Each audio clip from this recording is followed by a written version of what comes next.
Hey everyone, this is Axel from Get Speaking English, and in this video we're going to talk about speaking prompts and how you can use them to effectively improve your English. Now, I talk with a lot of students and I often ask them what they do between classes to improve their spoken English.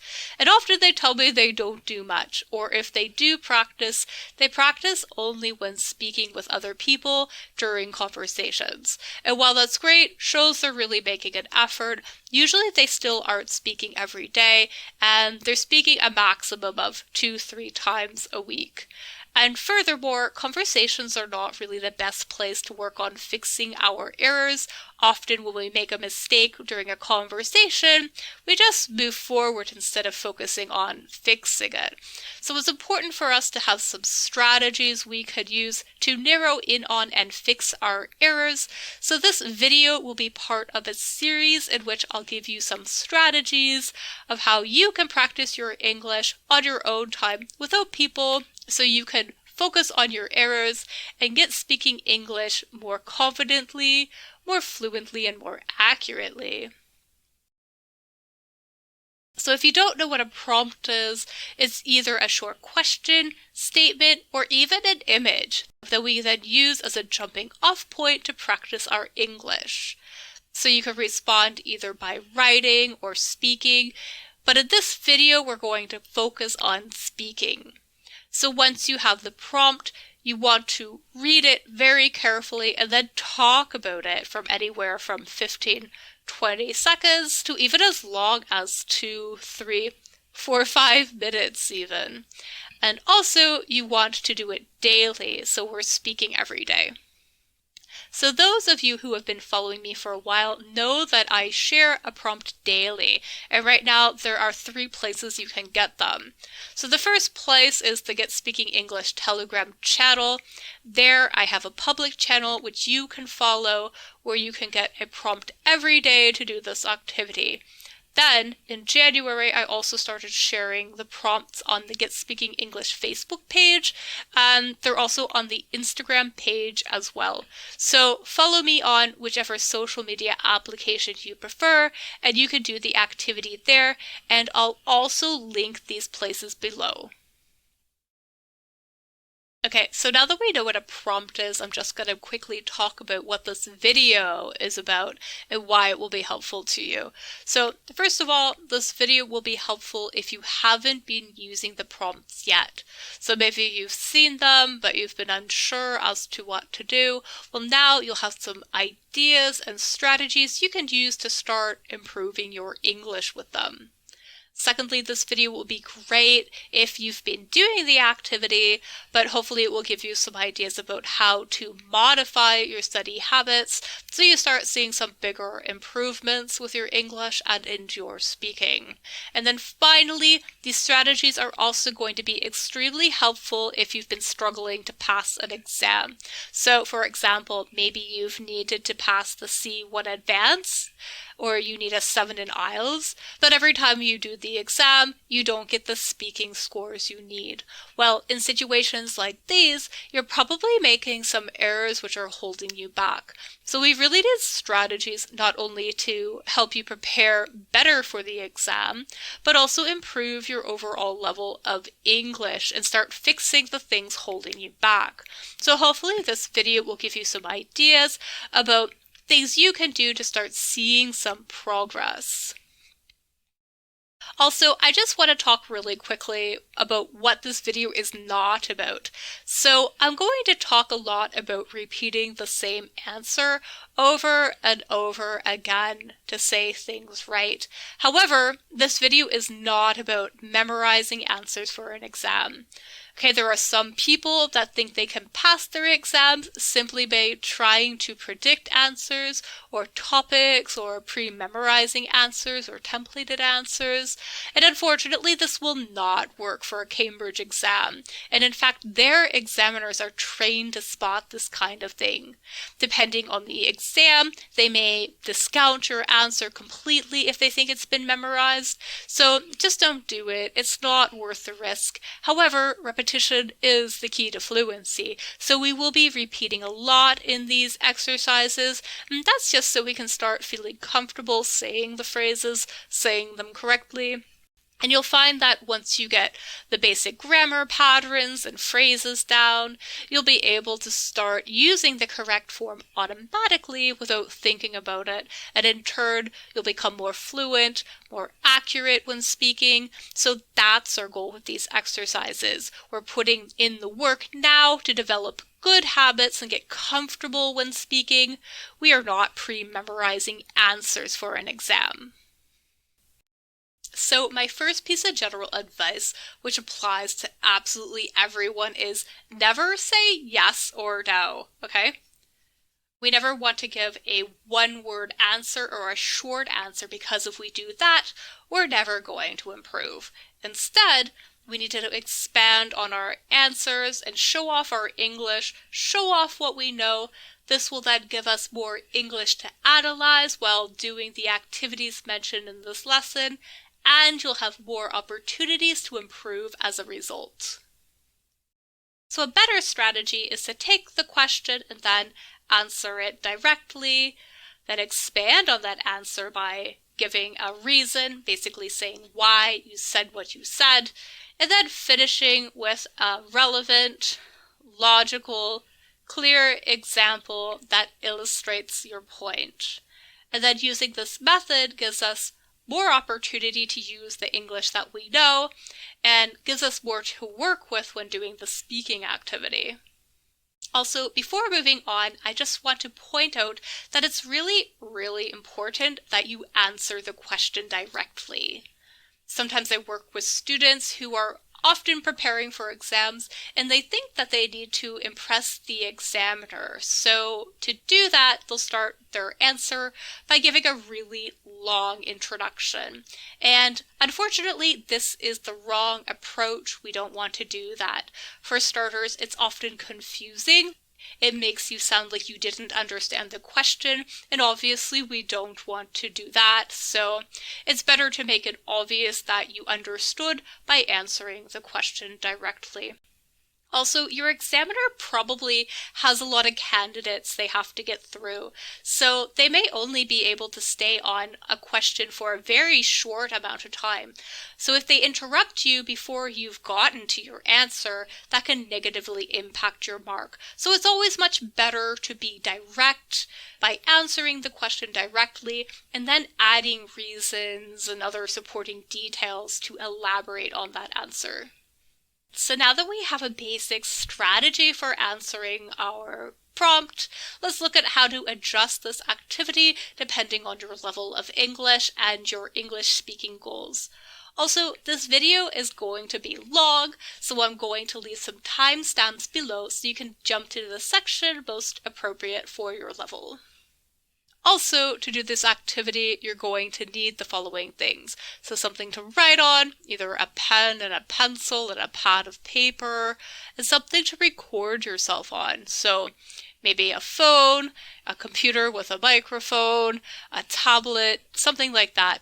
You want something to record yourself on that you can then listen to yourself on. Alright, in this section, I'm going to talk about how to do this activity for lower intermediate level learners. So at this level, we're actually not going to start this activity by speaking. We're going to write instead. So get a pen and a paper, take your prompt, and then write out your answer. And remember, we're going to answer the question directly, we're going to give a reason for what we said, and we're going to finish by giving an example. You'll probably have to look up lots of vocabulary or grammar points online. You may even need to use the translator here. All of that is okay. Do whatever research you need and write out your answer as best you can. And then read it really carefully and ask yourself, how could I improve it? Are your ideas okay? Are they relevant, or did you go off topic and you need to remove some things? how was your grammar? If the question was about the past, did you use past tenses in your response? Or maybe you use present tenses instead. So check out those sort of things. Also, check your vocabulary. Do you need to look up other words on this topic, maybe? Also, how about pronunciation, right? So you may need to go online and check the pronunciation of some of the words in your response and then practice saying them first, right? You could also get someone to correct your writing before reading it as well. So anyone with an upper intermediate or an advanced level of English can help you here. It doesn't need to be a native speaker. So get it corrected and continue the exercise with the corrected text. So now you're going to get a device which you can record yourself on. So maybe it's your phone, maybe it's a computer with a microphone, maybe it's your tablet, and you're going to read your answer carefully while recording yourself. Then listen to yourself and ask yourself a few key questions. Ask, how was my pronunciation? Did I speak clearly? Or maybe I need to practice some key phrases or words so I can say them better next time, okay? Ask yourself too, how was my grammar? You know, it's really common when reading out loud for people to say things that aren't actually written. For example, maybe there's a third person singular verb like once or depends, but when reading, they actually drop the S, so they'll just say he want or it depend. So make sure you have all those S's in your recording and make sure you hear them on your recording. Then you're going to record it again, but this time you're going to be careful and make those corrections you noticed last time. Also, it should be a bit easier this time and you should be able to read it a bit faster. Again, record yourself, listen to yourself, and then repeat the process. You may even repeat it several times. Just do it until you feel comfortable reading the text and until you feel like you can say it without too much problem. And remember, right, repetition equals fluency, okay? We need to say something 100 times before it becomes natural. So doing this is going to help you with that process. It's going to get you used to hearing the words. You're going to get used to saying the words with your mouth. It's all practice and it's really, really important. Once you feel more comfortable, try it from memory. So take a pen and a paper and just write down a few key words so you can remember your ideas. Also, I like to write down the verbs as well. I just write the base form, so the verb without S, so then I can practice conjugating those verbs. And then maybe you do that a few times. Maybe you try saying it the next day. Or maybe even next weekend, right? So all of this repetition is really, really great. It's going to help you in the long run. It will make you feel more confident and more comfortable while talking about the topic and using correct grammar. So if you're unsure as to what to talk about at this level, you should figure out how to talk about yourself and things that are familiar to you. So for example, your family, your life, your habits, work, school, community, all the things in your life. And you should also learn how to give your opinions. So talk about your likes, your dislikes, your preferences. Also, if you don't like something, for example, try to say why you feel that way. So focus on those two goals at this level, and it will really help you later on in your language learning journey. Alright, so in this section, I'll talk about how to do this activity if you're an intermediate or an upper intermediate level learner. So at this level, you can actually begin this activity by writing first. So for more information about that, just go back and watch the previous section of this video in which I talk about adapting the activity for lower intermediate level students. But at this stage, we want to start talking about things at length and from memory, okay? So take the prompt and think first about your answer. And as always, remember we're going to answer the question, we're going to give a reason, and we're going to give an example. Then, when you're ready, take a piece of paper and a pen or a pencil and just write a few keywords about what you want to talk about. You may also want to look up some vocabulary at this time or research some grammar. All of that is fine, so go do your research and then get ready to say your answer. Then, when you're ready, get a device which you can record yourself on. So either a phone, maybe a computer with a microphone, even a tablet. Whatever you have is fine. Just get it and get ready to say your answer. Now, you're going to say the answer while recording yourself. And then, this is the really important part, after you've finished, listen to yourself. It's really important that you listen to yourself and see what you can improve on. Maybe you've made a lot of errors. That's okay. Just try to identify your biggest errors first and work on those. So, ask yourself questions like, how was my pronunciation? Did I speak clearly?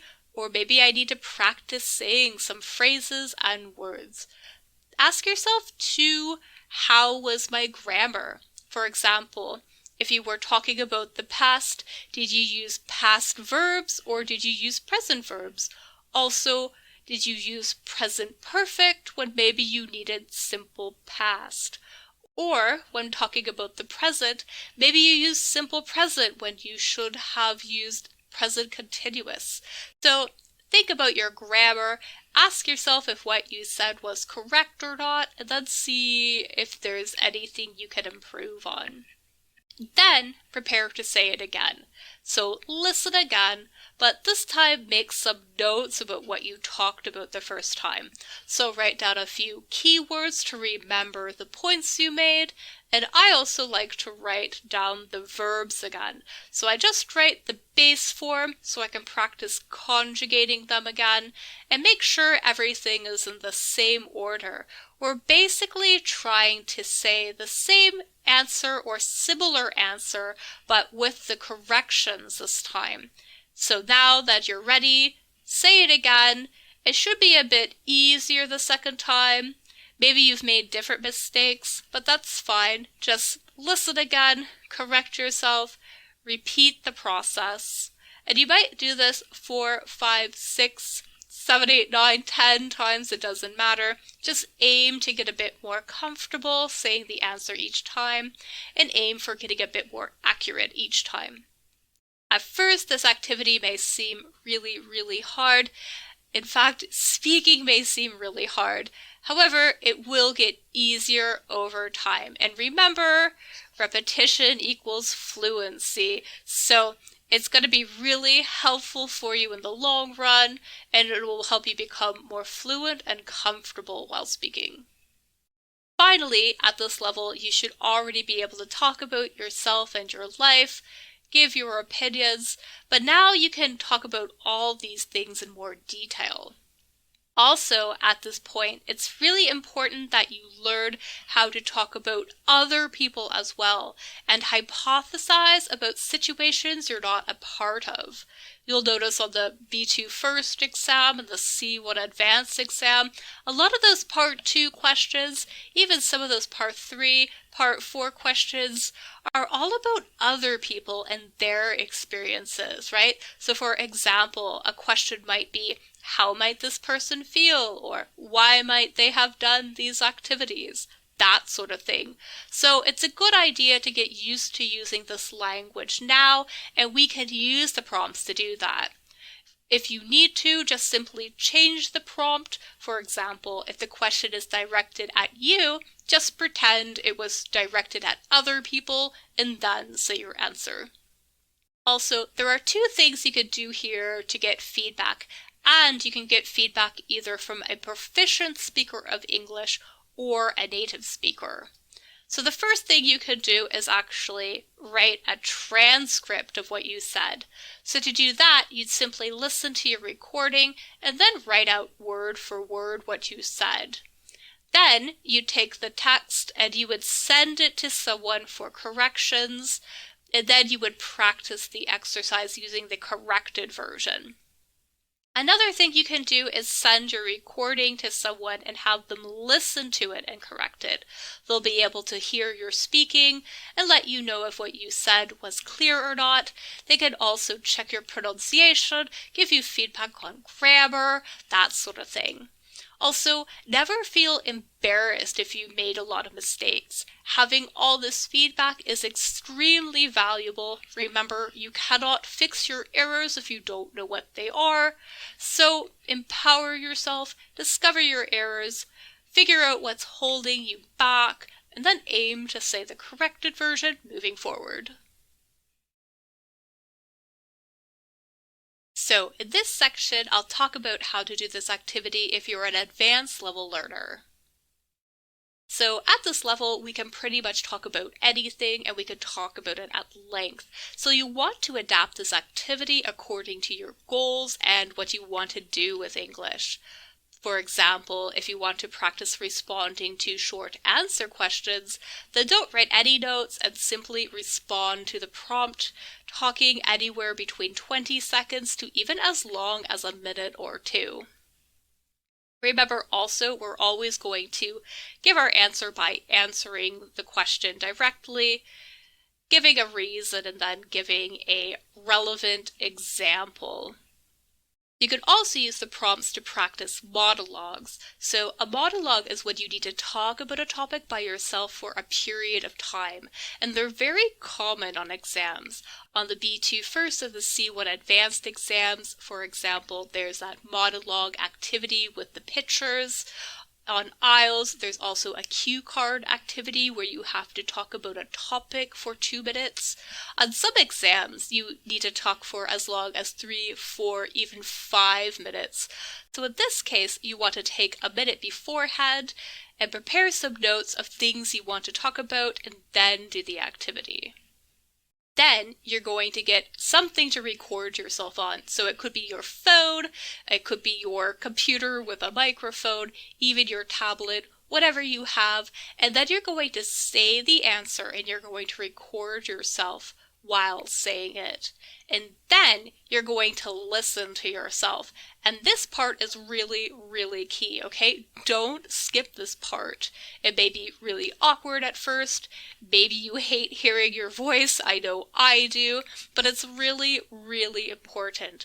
A lot of speakers, especially advanced speakers, make very simple mistakes, but they've never heard themselves speak or they've never really gotten corrections about it. So they don't know that they're making them.